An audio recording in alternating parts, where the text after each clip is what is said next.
সাহরি খেতে না পারলে কি রোজা হবে? সাহরি খেতে না পারলেও রোজা হবে। কোনো কারণে কেউ সাহরি খেতে পারলো না, তার মানে তিনি রোজা রাখবেন না, ব্যাপারটা কিন্তু তা নয়। অনেকে আছেন যে সাহরি খেতে না পারলে তিনি ভেঙে পড়েন যে কিভাবে রোজা রাখবেন। আসলে এতটা দুর্বল হওয়া, এতটা হীনমন্য হওয়া মুসলমানের সাজে না। এই জন্য সাহরি খেতে না পারলেও আমি রোজা রাখলে আমার সেই রোজা যে একেবারে আমার জীবন হানি করে ফেলবে, আমি মরে যাবো, এরকম তো না। এই জন্য হিম্মত করা দরকার। তাছাড়া সাহরি খাওয়াটা এটা, এবং রোজা রেখে যদি রক্ত দিলে আপনি অসুস্থ হয়ে রোজা রাখা কঠিন হয়ে যেতে পারে, এরকম কোনো আশঙ্কা না থাকে, তাহলে সেক্ষেত্রে আপনি রোজা রেখে রক্ত দিতে পারেন, কোনো অসুবিধা নেই। রমজানে রোজা রেখে শরীর থেকে রক্ত বের করলে যে রোজা ভেঙে যায় তা কিন্তু নয়।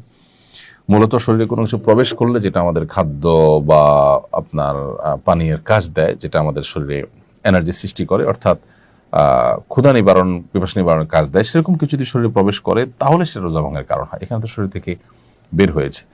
এটা যদি স্বাভাবিক হয় যে এক ব্যাগ রক্ত আপনি দিলেন, এর ফলে আপনার রোজা ভাঙতে হবে, সেরকম পর্যায়ে আপনি চলে যেতে পারেন, এরকম কোনো আশঙ্কা যদি না থাকে। রমজানের সাহরি এবং ইফতারে কি ধরনের খাবার খাওয়া শরীয়ী এবং স্বাস্থ্যগত দিক থেকে বাঞ্ছনীয়? আমরা সবাই কমন কিছু বিষয় জানি। তার মধ্যে থেকে একটা হলো যে ইফতারিতে খুব বেশি ভাজা পোড়া, এটা আমাদের স্বাস্থ্যের জন্য মোটেও ভালো নয়, এবং এটার কারণে অনেক অস্বস্তিতে আমরা ভুগতে হয়। এর কারণে তারাবি, আমাদের রাতভর জেগে ইবাদত বন্দেগী, অন্যান্য এক আমল করে, এমনকি দিনের বেলা রোজা রাখাটা অনেক সময় কষ্টকর হয়ে যায়। এই জন্য আমাদের স্বাস্থ্য ভালো থাকে সেরকম খাবার আমাদের খাওয়া উচিত। ভাজা পোড়া, অতি ঝাল, অতি মিষ্টি, যেগুলো আমাদের স্বাস্থ্যের জন্য ভালো নয়, সেগুলো আমাদের অ্যাভয়েড করা উচিত, অন্তত রমাদানে ইবাদতের প্রয়োজন হলেও। দ্বিতীয়ত হলো আমরা ইফতার এবং সাহরিতে খেজুর অবশ্যই রাখার চেষ্টা করব। এটাতে প্রচুর পরিমাণ খাদ্য শক্তি, এনার্জি যেমন রয়েছে, এমনি ভাবে এমন সব খাবার রাখবো, দেশীয় ফল এবং অন্যান্য খাবার, যেগুলো সুফল আমাদের শরীরে নানাভাবে ইনশাআল্লাহ আসবে। আমরা সেদিকটাকে বিশেষভাবে খেয়াল রাখবো, মনোযোগ দিব ইনশাআল্লাহ। এবং খুব বেশি আপনার উদরপূর্ণ করে খেলে ইবাদতবন্দি করতে অসুবিধা হয়, সেটা অস্বস্তির কারণ হয়, সেটা আমাদের স্বাস্থ্যের জন্য খারাপ হয়, এবং শরীয়ত ও সের জন্য আমাদেরকে নিরুৎসাহিত করেছে।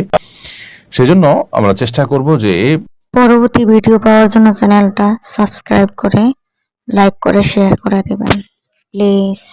সাহরি ইফতারিতে খুব বেশি উদরপূর্ণ করে না খেতে, এই চেষ্টা আমাদের মধ্যে থাকতে হবে। আহমদ সাজিম আপনি লিখেছেন, দিনের বেলা ঘুমানোর পরে স্বপ্নদোষ হলে কি রোজা ভেঙে যাবে?